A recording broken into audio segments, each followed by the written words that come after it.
Assalamualaikum warahmatullahi wabarakatuh. Hamdan wa syukran lama ba'du. Marilah kita dengarkan kultum yang akan disampaikan oleh Ustadz Suparman yang bertema mengupas hadis-hadis palsu tentang Ramadan. Kepada beliau kami persilahkan. Assalamualaikum warahmatullahi wabarakatuh. Innal hamda lillahi nahmaduhu wa nasta'inuhu wa nasta'hdi wa natubu ilaihi wa nastaghfiruh wa na'udzu billahi min syururi anfusina wa min sayyiati a'malina. May yahdillahu fala mudhillalah wa man yudlil fala hadiyalah. Asyhadu an la ilaha illallah wahdahu la syarikalah wa asyhadu anna Muhammadan abduhu wa rasuluh. Wa sallallahu wa sallama ala habibina wa nabiyina al-Mustafa Muhammadin sallallahu alaihi wasallam wa ala alihi wa ashabihi wa man sara ala nahjihi ila yaumil qiyamah. Qala Allah ta'ala fi kitabil karim, a'udzu billahi minasyaitonir rajim. In kuntum tuhibbunallaha fattabi'uni yuhibbukumullah wa yaghfir lakum dzunubakum. Wallahu ghafurur rahim. Summa qala Rasulullah sallallahu alaihi wasallam, man kadzdzaba alayya muta'ammidan falyatabawa maq'aduhu minan nar. Bapak-bapak, ibu-ibu, saudara-saudara sekalian, ustadz dan ustadzah yang berbahagia, peserta iktikaf malam keramat, iktikaf malam keramat malam 27 dari LPIT yang berbahagia. Mudah-mudahan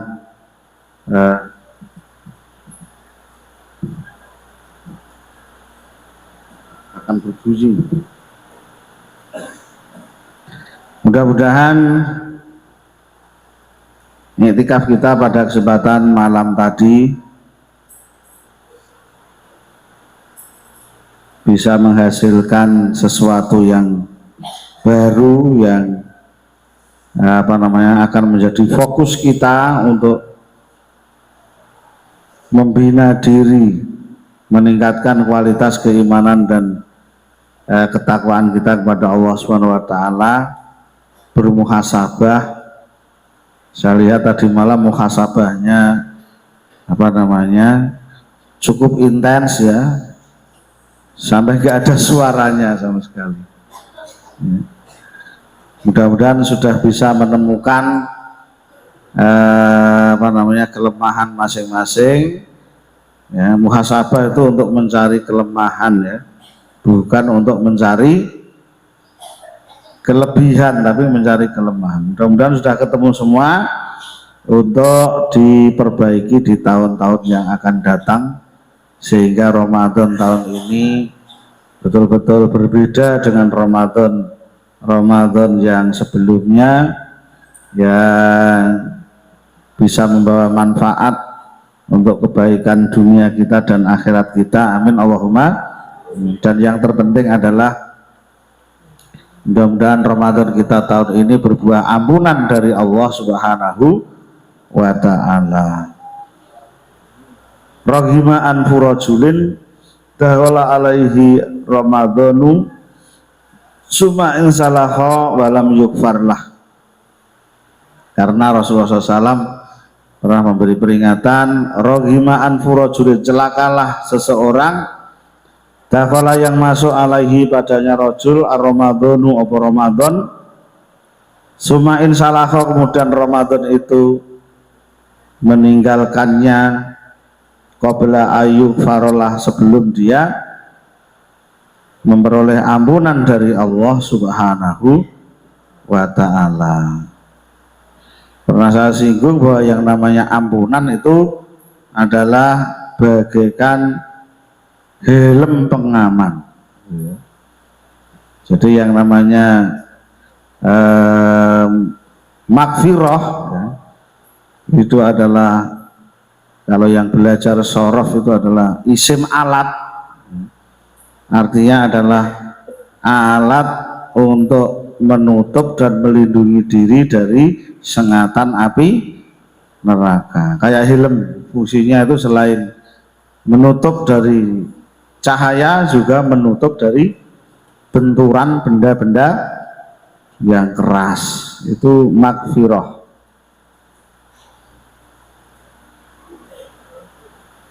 Dan memang ending dari puasa kita, Ramadan kita ini adalah agar kita memperoleh ampunan dari Allah Subhanahu wa ta'ala. Shalawat dan juga salam semoga tercurah kepada junjungan Nabi kita, Nabi Agung Rasulullah Muhammad Sallallahu Alaihi Wasallam, beserta seluruh keluarganya, para sahabat-sahabatnya, serta para pengikut dan para pecinta sunnah-sunnahnya sampai kelak yaumil qiyamah. Bapak-bapak, ibu-ibu, saudara-saudara sekalian, ustadz dan ustadzah yang berbahagia, sebenarnya materi ini tuh nggak cocok untuk kuliah subuh, tapi karena permintaan panitia ya kita patuh gitu aja ya. Kuliah subuh bahas tentang takhrij hadis. Jadi kultum kok tentang takhrij hadis ini adalah apa namanya, tak pikir tuh nggak ketemu gitu ya. Sing dungokno apa namanya, barangkali ya ngantuk ya, sing menyampaikan supaya kebelet gitu ya. Dan memang materinya ini berat gitu ya. Saya nggak yakin wajah-wajah kok Zainal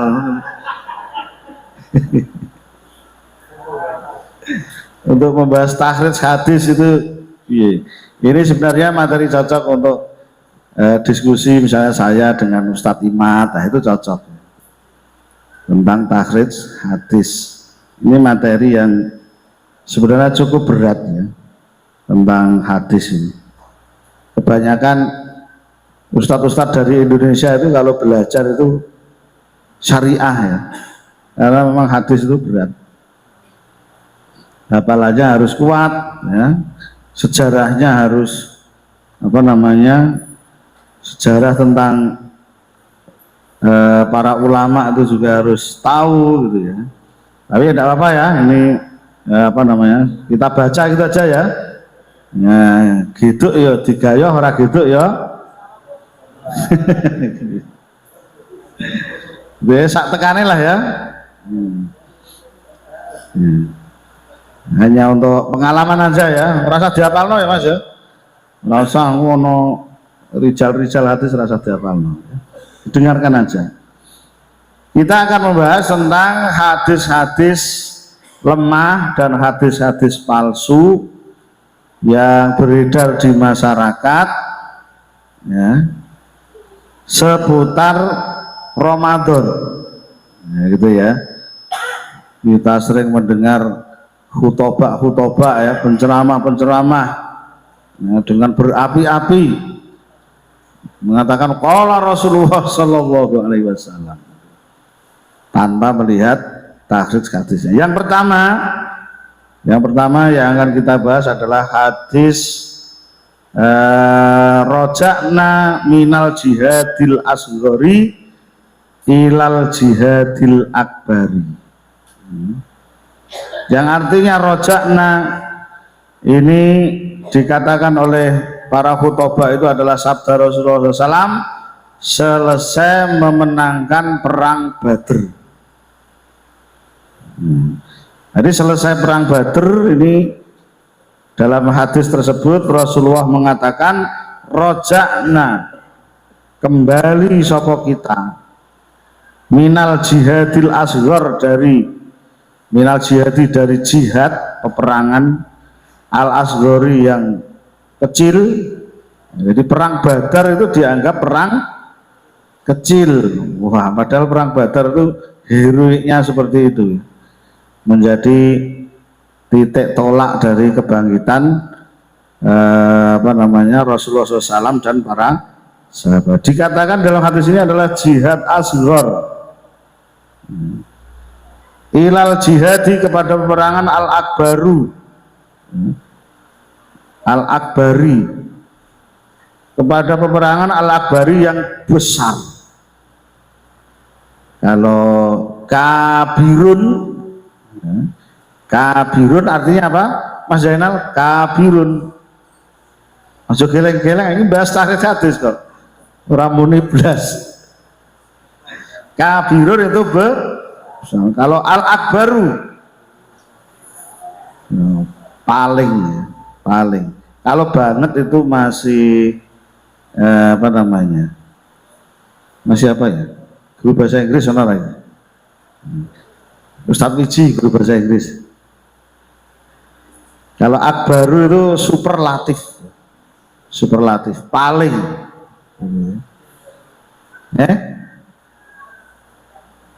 Kalau yang sangat itu apa? Bahasa Inggris, aku tahu guru bahasa Inggris ini. Oh iya, pokoknya sangat itu ono neh, tapi dhuwure itu adalah superlatif. Super itu paling dhuwur, Superman, nah itu paling dhuwur. Gitu ya. Gitu. Lah iki sing dhuwur kan cuma saya di sini. Siliane kan nang ngisor aku. Nah itu ya. Jadi di dalam hadis itu diceritakan bahwa Rasulullah SAW ketika menyelesaikan perang Badar, beliau mengatakan kepada sahabat, saudara-saudara sekalian, kaum muslimin, kita sekarang keluar dari perang kecil, sangat kecil, asghar, perang yang sangat kecil, menuju kepada perang yang sangat yang paling besar. Perang yang paling kecil menuju perang yang paling besar. Di dalam bunyi hadis itu begitu. Kemudian para sahabat bertanya, ya, qalu ya Rasulullah, wahai Rasulullah, para sahabat heran, perang nanti ini berdarah-darah, sikile sengkleh, tangannya sengkleh, ya, korban juga ada, kok dikatakan perang kecil, terus ono perang sing gedene sing kaya apa saja. Ya. Lalu maka bertanya para sahabat, ya Rasulullah, ya Rasulullah, bama jihadul akbar, perang yang paling besar itu apa wahai Rasul? Ya. Maka qala berjawab Rasulullah SAW, jihadun nafs. Di dalam riwayat yang lain jihadul hawa, yaitu perang memerangi hawa nafsu. Nah, hadis ini ya menurut para ulama, ini nggak masuk akal ini. Jadi selain sanadnya lemah, secara matan juga bertentangan dengan ayat-ayat dan hadis-hadis yang lain, bahwasanya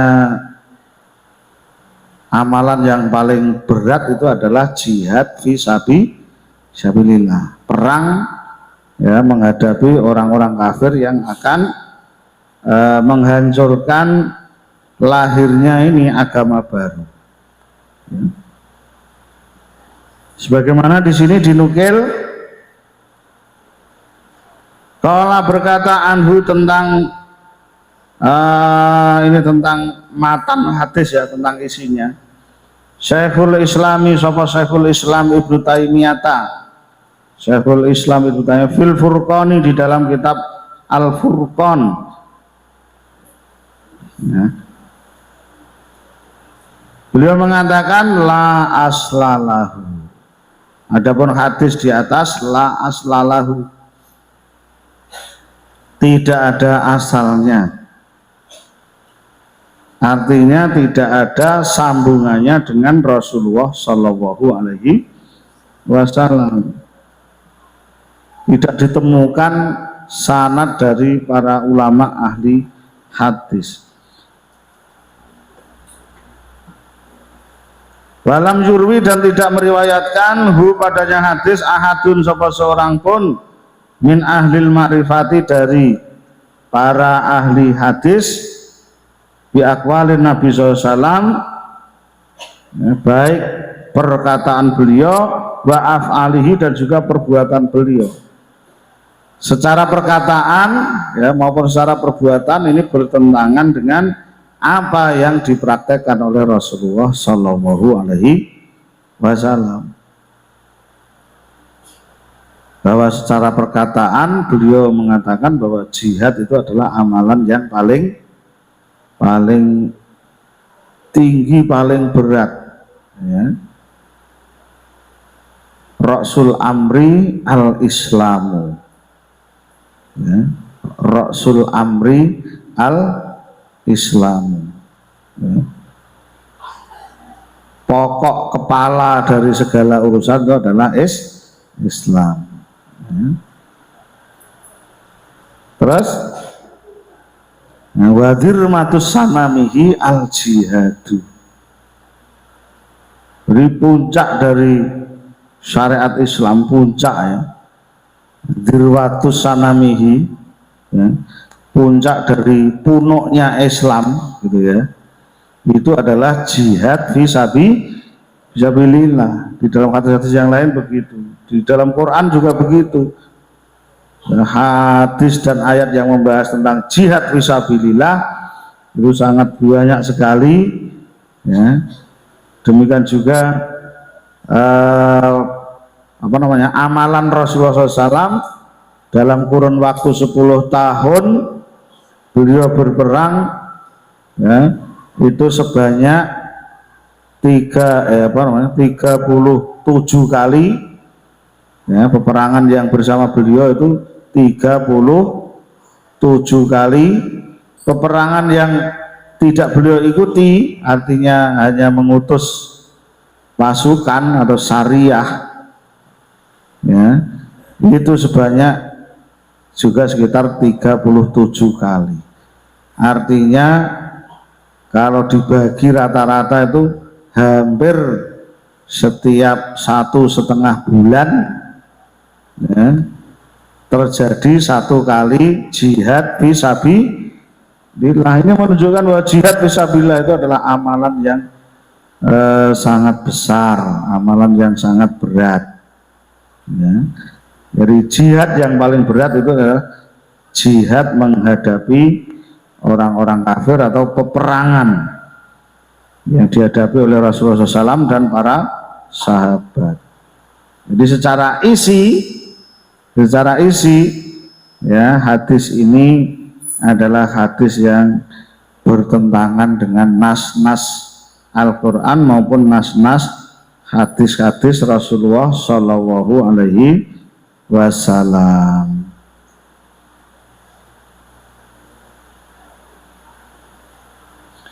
Walihada, oleh karena itu kita lanjutkan ya.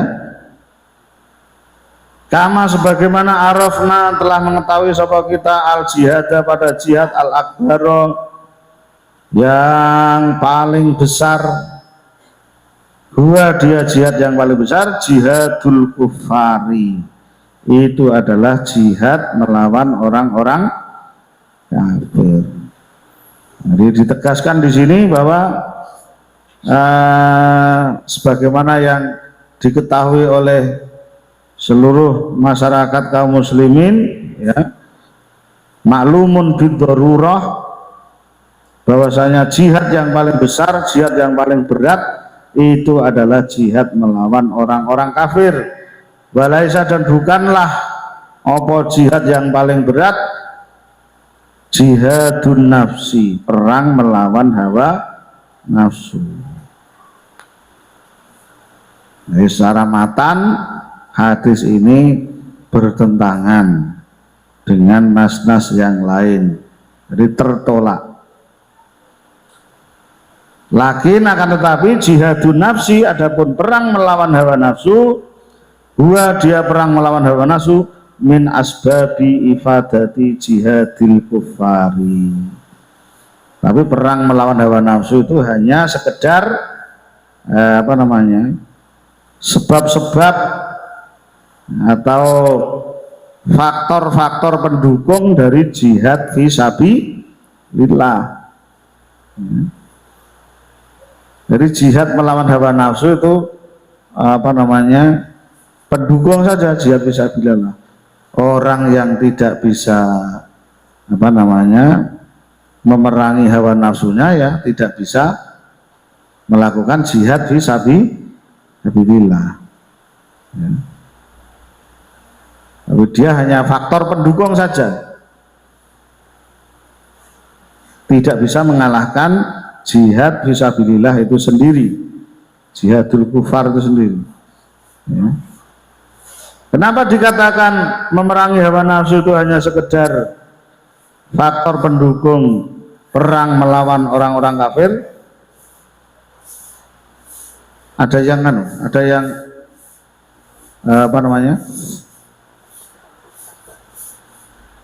alarmnya masih hidup. Saya tidak mendengar alarm itu trauma alarm.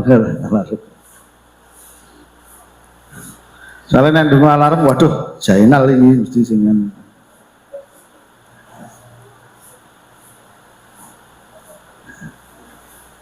Li'anal insan, karena sesungguhnya manusia alladzi yang la yujahidu, yang tidak bisa memerangi nafsahu pada hawa nafsunya, la yusiru, maka tidak mempengaruhi sapa insan fil kufari, di dalam orang-orang kafir. Orang yang nggak bisa melawan hawa nafsunya sendiri, ya nggak ada pengaruhnya bagi orang-orang kafir. Orang medeni gitu, tidak disegani oleh orang-orang kafir. Ya. Jadi melawan hawa nafsu, ya jihad melawan hawa nafsu itu hanya awalan saja, awalan seseorang untuk selanjutnya nanti bisa jihad fisabilillah. Ya. Karena perang melawan orang-orang kafir itu sangat berat, sangat besar, perlu pengorbanan, ya. Tentunya tidak disukai oleh hawa nafsu. Berat totohane nyawa, ya cilik-cilikane tatu, gede-gedene nyawa. Oh, gue Pak Kanib lagi musim padha ngorek terus dikira Pak dicilik apa? Nah, dicilikno volumene. Ben kodhoke ora ngorek terus. Jadi kenapa kita harus memerangi hawa nafsu? Ya karena orang yang tidak bisa memerangi hawa nafsu enggak mungkin dia berangkat jihad. Ya, karena hawa nafsu itu tabiatnya adalah lari dari ketaatan, lari dari perbuatan-perbuatan yang berat, ya. Sukanya apa? Sukanya santai-santai, sukanya nganggur tanpa amal, sukanya libur, kan gitu ya. Kalau mendengar libur yang muncul apa tuh? Hawa nafsu, wah libur. Masuk tanggal sekian, gitu. Itu hawa nafsu. Hawa nafsu itu sukanya yang tadi itu libur, nganggur tanpa amal, ya, santai-santai, mengurangi itu jane iso teko sadurunge asar dadi asar barasar, taksir, mengurangi amal, ya. Nanti nek wis berhasil, ya, teko asar, kono pertemuane aja asar, wae pas bar salat persis kene teko terus sholat masbuk. Gue nek berhasil ya terus pokoknya jenis hawa nafsu sekene iku taksir santai-santai mengurangi amal layeh-layeh tang. Tidak mau diajak untuk beramal soleh, ya, melakukan aktivitas yang berat, ya, tapi dia pengennya adalah pengennya itu mengajak kepada kejahatan kalau perlu, tapi prosesnya tidak langsung jahat gitu. Prosesnya ya tadi dari taksir mengurangi amal, dan itu sifat hawa nafsu. Ya, ini harus diperangi dulu. Ya, barulah orang itu bisa bisa jihad fisabilillah. Ya kayak kasus perang Tabuk itulah, itu sifat hawa nafsu. Ya, Rasul sudah merangkatkan bersiap, ya, hari ini jam ini kita berangkat menuju Tabuk. Ya, orang sing santai-santai. Tuku bekal sih sing akeh. Tuku bekal. Pas hari yang dijanjikan bakule urung teko untuk barang. Ya, kancane semangat. Selesai ngenteni. Kira-kira pirang dino, Kas? Ya 2 dino, 2 dino ora apa-apa dinteni. Aku iso mengejar pasukan jarak 2 hari perjalanan.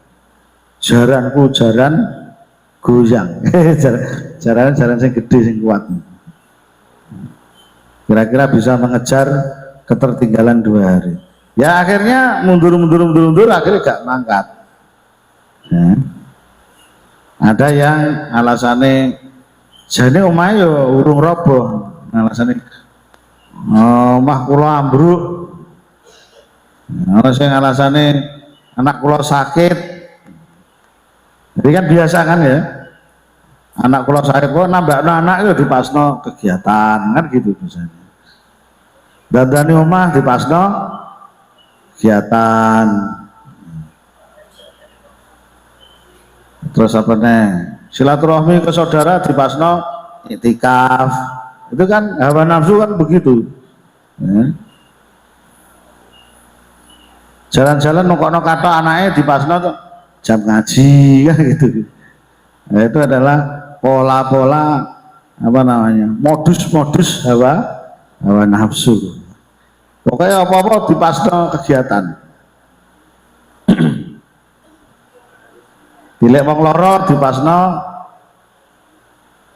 buat dipasno ngaji, buat dipasno rapat. Itu adalah modus-modus dari hawa nafsu. Senengnya memang begitu. Wana wis iso lolos untuk ijid ya bahagia. Iya kayak orang munafik di Medina itu kan begitu Nabi. Nuwun sewu Kanjeng Nabi omah kula robo, ya wis ra apa-apa, dandani sik. Gak mangkat. Ora dihukum. Nah sing jujur ya dihukum, jujur. Itu kan 3 orang itu. Ka'ab bin Malik terus siapa? Ka'ab bin Malik, wah dora hafal guru sejarah ini. Mararah bin ya wis iku 3 orang itu sing jujur. Kowe kok ora mangkat perang lapo? Mboten di alasan iki panci piye ya dilalain nggih. Mboten derek, ya wis tak hukum. Nah yang lain kan membuat alasan-alasan macam-macam. Ya Rasul sebenarnya tahu, tapi ya itu orang munafik. Rasul baru tahu bahwa orang tersebut adalah orang, oh ternyata orang ini munafik. Itu modus-modus hawa nafsu. Maka bisa dikatakan orang yang tidak bisa memerangi hawa nafsu, maka dia tidak bisa dia melawan orang kafir. Ya. Nek bahasane saiki ngetok celana jin sing krengseh rawani apa meneh ngetok wong kafir gitu ya. Ora bakal maksudnya Maksudnya sindirannya seperti itu. Memerangi hawa nafsu aja tidak mampu, apalagi memerangi orang-orang kafir. Ya.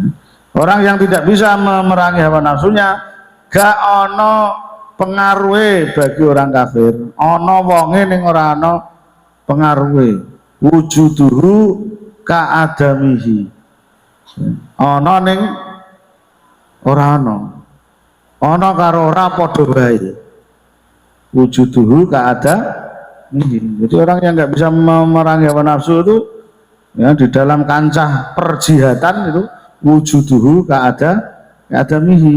Jak perang ya memang alung ben ramelu lah. Timbangane jak perang kok ngrepoti panitia ning dalan. Jaluk ngombe ayo ngono. Kon perang wilayah mburi, pun kok tak sing jaga konsumsi ning mburi. Ora wani maju-maju. Wa inama hanyalah alladzi yang yusiru mempengaruhi fihim di dalam orang-orang kafir, huwa yaitu orang alladzi yang yujahidu ya, berhasil memerangi nafsahu pada hawa nafsunya. Walakin akan tetapi al jihadu adapun peperangan al akbaru yang paling besar la saka itu tidak diragukan lagi annahu wa dia jihad yang paling besar jihadul kufari itu adalah jihad melawan orang-orang kafir. Walaisa dan bukanlah jihad yang besar itu jihadun nafsi memerangi hawa nafsu. Tapi jihadun nafsi hanya menjadi menjadi pemicu orang untuk bisa disegani. Ya. Jadi kita lihat orang-orang Islam yang ada sekarang pun ya begitu. Para apa itu namanya istilahnya? Cendekiawan Muslim yang tidak bisa mengenai, ya tidak ditakuti oleh orang-orang agama lain, maksudnya tidak disegani, orang dianggap ya, orang dianggap mau wis dadi balane. Nah itu jadi tidak diragukan lagi dan juga sudah menjadi sepakatan para ulama bahwa jihad yang paling berat, jihad yang paling besar adalah jihad perang menghadapi orang-orang kafir, bukan jihad melawan hawa nafsu. Jihad melawan hawa nafsu itu yang dibahas kemarin mujahadah. Ya, mujahadah itu adalah awal. Waqala dan berkata Al-Ajluani Imam Al-Ajluani anil hadis tentang hadis di atas qala telah mengatakan Al-Hafidh Ibnu Hajar fi Tasdidil Qaus dalam kitab Tasdidul Qaus huwa adapun dia masyhurun itu terkenal, hadis di atas itu sangatlah terkenal ya, ala al-sinati ya, terkenal di lidah-lidah para lidah-lidah para dai, lidah-lidah para mubalik, bahwa adapun dia perkataan min kalami Ibrahim bin Ailah menurut Al-Hafidh Ibnu Hajar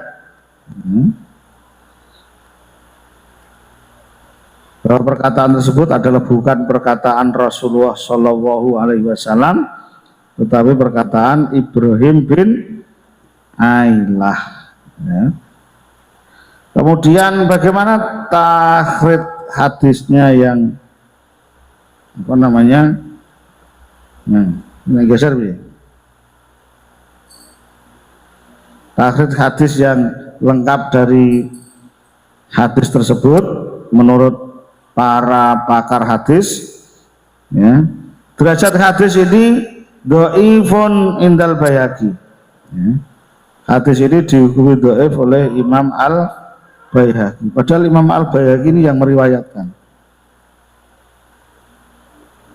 Kemudian menurut Syekhul Islam Ibnu Taimiyah, hadis ini adalah la aslalahu, artinya adalah termasuk hadis-hadis palsu.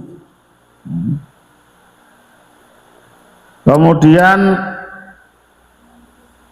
Tahrij Al-Ihya, jadi Al-Iraqi itu mentahrij hadis-hadis yang terdapat dalam kitab Ihya, ya, Ihya Ulumuddin, kitabnya Imam Al-Ghazali. Itu memang hadis-hadisnya adalah kebanyakan hadis-hadis dhaif, hadis palsu, karena beliau menulis kitab tersebut itu sebelum adanya ilmu hadis, ya. Menurut Al-Iraqi, hadis ini adalah hadis dhaif juga. Qala Al-Hafidz Ibnu Hajar Al-Asqalani fi Tasdidil Kausi, di dalam kitab Tasdidil Kaus, tadi sudah dibaca ya. Adapun hadis tersebut masyhurun, itu terkenal alal al-sinati, di lesan-lesan para dai, bahwa bin kalami Ibrahim bin Abi Ailah, di dalam kitab Kasful Kufa lil Ajluwani, ya. Kemudian menurut Syekh Al-Albani, ini muhadis yang mutaakhirin, ya, yang banyak menjadi rujukan oleh ulama pada masa-masa sekarang ini, ya. Di dalam silsilah dhaifah dikatakan hadis ini tidak sekedar dhaif. Kalau sekedar dhaif, ya, untuk memotivasi amal itu tidak mengapa, tapi ini adalah kelasnya itu adalah hadis mungkar. Kalau hadis mungkar tidak bisa diamalkan, tidak boleh diamalkan. Kenapa disebut mungkar? Karena baik secara sanad maupun secara matan, ya, itu bertentangan, ya, bertentangan. Tadi secara matan itu isinya, secara isinya bertentangan dengan nas-nas lain dan hadis-hadis sahih yang lain, nas-nas Al-Quran dan hadis-hadis sahih yang lain. Kemudian di dalam kitab Tadhkirah Maudhu'at, yaitu tentang hadis-hadis palsu, di sini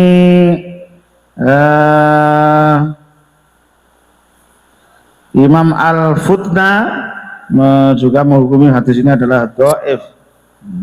Kemudian Imam Al-Suyuti, ya, Imam Al-Suyuti menganggap ucapan Ibrahim tadi tidak bisa marfu'. Ibrahim bin Abi Ailah tidak punya tidak punya syawahid untuk dikatakan marfu' kepada Rasulullah Shallallahu Alaihi Wasallam, ya, artinya bukan hadis. Kemudian Imam Az-Zailai mengatakan hadis ini gharib jidan, asing, hadis ini asing, tidak dikenal di dunia ilmu hadis. Secara isinya juga asing. Masa jihad perang dengan orang-orang kafir dianggap jihad yang kecil, sementara memerangi hawa nafsu disebut jihad yang besar. Kemudian dalam kitab Al-Asrar Al-Marfu'ah disebutkan hadis ini adalah la aslalahu, tidak ada asalnya dari Rasulullah SAW, artinya hadis palsu. La aslalahu itu istilah lain untuk hadis maudhu, wa bi aslihi maudhu'un. La aslalahu itu istilah lain untuk maudhu hadis palsu. Kemudian juga Syekh Ibnu Utsaimin ya di dalam syarah hadisnya beliau mengatakan hadis ini dhaif. Kemudian ini secara cepat saja ya, waktunya sudah habis.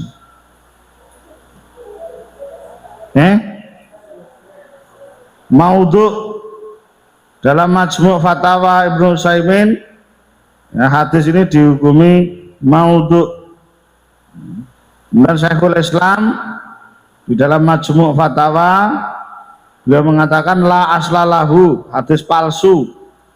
Walang yarwi, tidak meriwayatkan pada hadis ahadun sapa seorang pun min ahli ma'rifati, dari ahli ilmu, ahli hadis, bi aqwalin Nabi SAW wa af'aluhu ya, baik perkataan Rasul maupun perbuatan Rasul.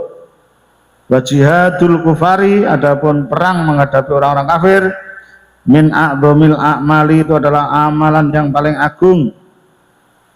Bal, bahkan huwa afdalu ma tatawwu'i bihi al insan, bahkan jihad fisabilillah itu adalah tatawwu ya, amalan untuk mendekatkan diri kepada Allah yang paling besar. Kadang-kadang ini bicara nih, tuh malah satu kayak sengalah kayak satu wajah kurang baris tapi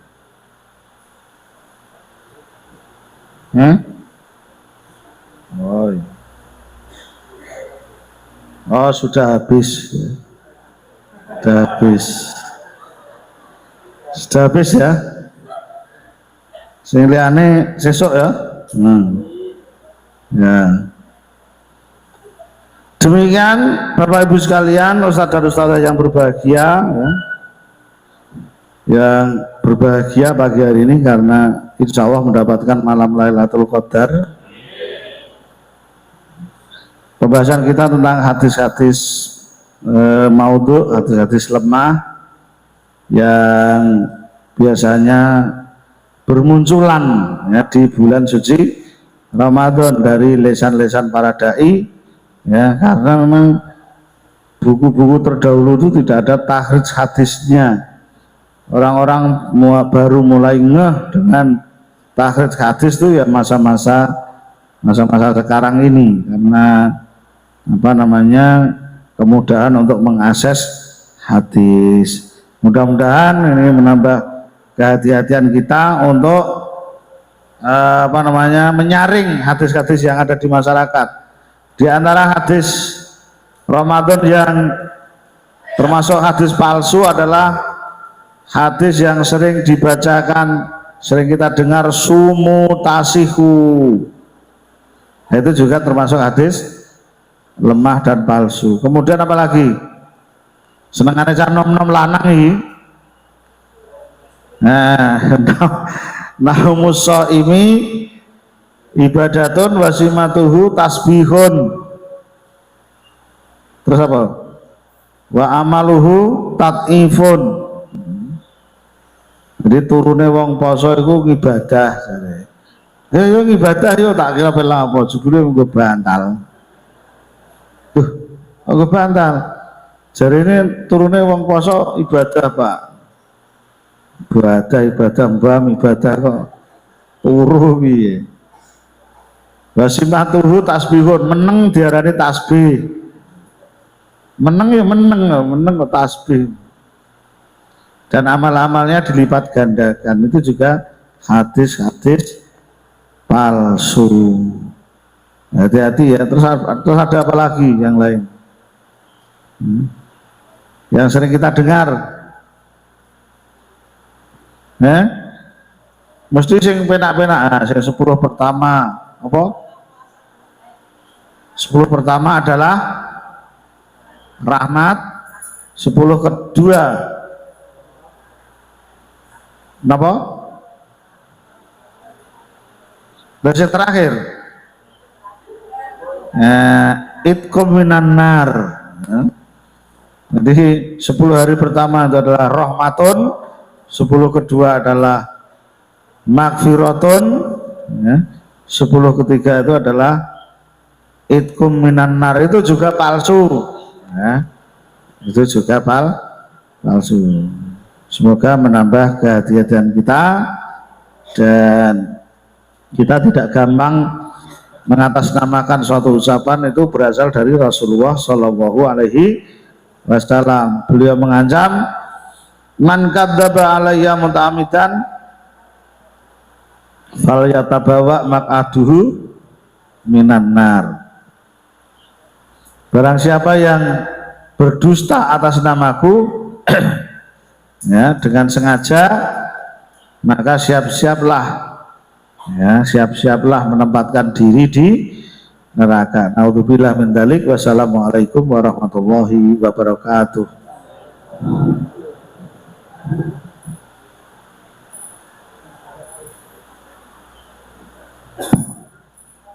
Alhamdulillah, demikian kajian subuh yang disampaikan oleh Ustaz Suparman tentang mengupas hadis-hadis palsu di bulan Ramadan. Mudah-mudahan menjadi berkah. Marilah kita tutup dengan doa kafaratul majelis. Subhanakallahumma wa bihamdika asyhadu an la ilaha illa anta astaghfiruka wa atubu ilaik. Assalamualaikum warahmatullahi wabarakatuh.